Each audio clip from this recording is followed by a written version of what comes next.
Hello chère communauté qui se bouge, bonjour et bienvenue dans cette nouvelle vidéo. Alors vous le savez, j'ai une affection particulière pour les histoires, j'aime en raconter et il y a un certain nombre d'années, je m'étais affilié à une lettre qui proposait énormément d'histoires, qui avaient un beau message derrière et un sens extrêmement positif. La personne qui organisait cette lettre est aujourd'hui décédé. Il s'agissait de Christian Godefroy, mais j'ai gardé ces histoires, je les relis régulièrement, je les raconte de temps en temps. Je trouve qu'elles offrent un beau message. Et aujourd'hui, j'avais envie de vous raconter à nouveau une de ces histoires. Il était une fois un riche papa, donc quelqu'un qui avait bien réussi sa vie, qui avait beaucoup d'argent, et il avait décidé d'emmener son enfant dans une famille pauvre à la campagne pour lui montrer à quel point il avait de la chance et c'était assez exceptionnel de vivre dans une famille riche. Et donc ce papa emmène son enfant dans cette famille pauvre à la campagne pour lui montrer tout ça. Et donc il décide de passer quelques jours à la ferme, à la campagne, dans cette famille aux moyens limités qui n'a évidemment pas beaucoup de choses à leur offrir. Et après ces quelques jours, au retour donc dans la maison familiale, le papa demande à son fils « Tiens, qu'as-tu appris lors de ce séjour à la ferme ?» Et le petit dit à son père « Mais écoute papa, c'était vraiment extraordinaire, c'était fantastique, c'était génial !» Et le père dit « Ah bon, mais maintenant tu as vu comment vivent les gens pauvres en fait ?» « Ah oui, complètement, dit le petit garçon, j'ai vu ça. » Et le papa lui dit « Mais qu'est-ce que tu as appris?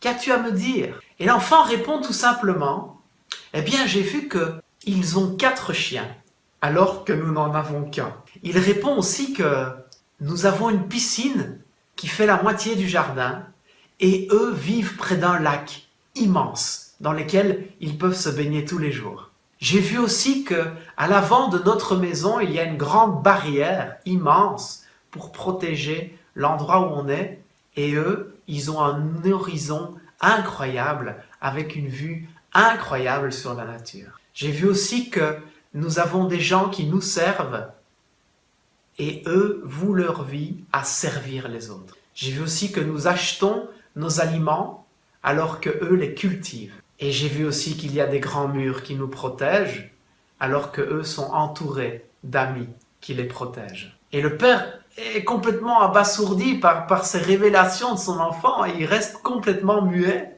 Et le fils rajoute « Merci, merci papa de m'avoir montré tout ça en fait. » Et j'avais envie de vous partager cette histoire parce que, bon, mon grand-père du côté paternel avait une ferme, elle est aujourd'hui exploitée par 2 de mes oncles, donc c'est forcément une image qui me parle beaucoup, l'agriculture et la ferme.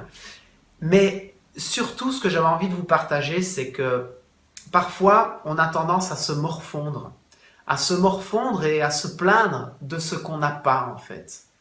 Et cette petite histoire, mais ça permet peut-être de se rappeler, de se rendre compte que, en fait, l'essentiel, ce qu'il y a de plus important, même si on a tendance à se focaliser sur ce qui nous manque, l'essentiel, ce qu'il y a de plus important, on l'a. On l'a en nous, on l'a autour de nous en fait. Et ce qui peut vous sembler sans valeur pour vous, peut en avoir énormément pour quelqu'un d'autre. Donc, tout est une question de perspective. Et il y a vraiment quelque chose de fondamental, c'est d'apprécier ce qu'on a. Vraiment. À sa juste valeur, de l'apprécier. Et de se dire, plutôt que d'être dans une sensation de manque, ou de vouloir plus d'objets ou de choses, juste se dire « Waouh, j'ai de la gratitude pour ce que j'ai. » Ça, c'est formidable. Au moment où je tourne cette vidéo, ça fait un peu plus d'1 an que je n'ai plus de télévision. Quand je l'ai revendue, on m'a pris pour un fou. Aujourd'hui, je sais que waouh, ça a changé ma vie, c'est incroyable, toutes les perspectives que ça ouvre. Je pourrais d'ailleurs faire une vidéo à ce propos. Peut-être même demain, je vais la faire. Je dépense de moins en moins d'argent, voire plus du tout, dans du matériel, dans des vêtements, qui ne sont pas indispensables. J'essaye de vivre d'une façon qui est beaucoup plus minimaliste qu'avant. Quand j'étais plus jeune, extrêmement accroché au matériel, aux objets, aux vêtements, au paraître, et je me rends compte que de cette démarche plus minimaliste qui m'accompagne depuis un peu plus d'un an, eh bien, ce qui est formidable, c'est que ça me reconnecte encore plus à qui je suis vraiment. Alors, je ne vous encourage pas forcément à vous séparer de tous vos matériels et à commencer à aller faire la manche sur la place de l'endroit où vous habitez. Non, non, pas du tout. Mais juste vous dire que si vous sentez que le matériel a un impact sur vous, comme c'était le cas pour moi, eh bien, il y a quelque chose de formidable qui se passe quand on prend du retrait par rapport à ça. Quand on prend du retrait par rapport au matériel, eh bien, ça permet de se connecter à des choses beaucoup plus essentielles en fait. Et quand on trouve son équilibre dans des choses beaucoup plus essentielles, des choses qui ne sont pas matérielles, des choses qui sont dans le cœur, qui sont dans l'être, qui sont dans le partage, dans l'ouverture aux autres, dans le don de soi, dans tout ça, eh bien, c'est un véritable trésor. Et quand vous êtes à la découverte, à la recherche de ce véritable trésor et que vous le touchez de temps en temps, eh bien, vous vous rendez compte que bien peu de choses matérielles ont de l'importance. Alors, ça ne veut pas dire qu'il faut tout quitter, ça ne veut pas dire qu'il faut vivre uniquement d'amour et d'eau fraîche, mais ça permet de se connecter à des choses essentielles.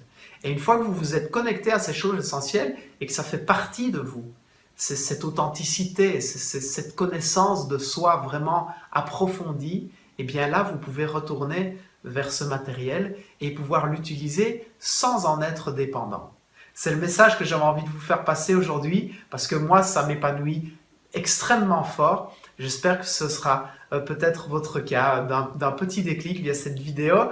Je vous remercie de me suivre dans ce défi. Je vous remercie de mettre des commentaires si c'est le cas sous ces vidéos. Je vous remercie de les liker, je vous remercie de les partager. Et si ce n'est pas encore le cas, inscrivez-vous à ma newsletter via la petite icône qui apparaît juste ici et qui dit télécharger les 4 vidéos offertes. Elles ont été faites pour vous. Vous vous inscrivez dans cette newsletter et vous allez recevoir plein d'autres informations et bien souvent des informations qui ne sont visibles réservées qu'uniquement dans cette newsletter. Voilà. Donc, je vous remercie pour votre suivi, votre soutien, vos encouragements, votre présence. Et je vous dis à demain dans la prochaine vidéo où on va parler médias et télévision. Et vous allez voir à quel point il y a des choses qui peuvent aussi impacter votre vie pour le meilleur dans ce sens-là. Je vous embrasse, à demain.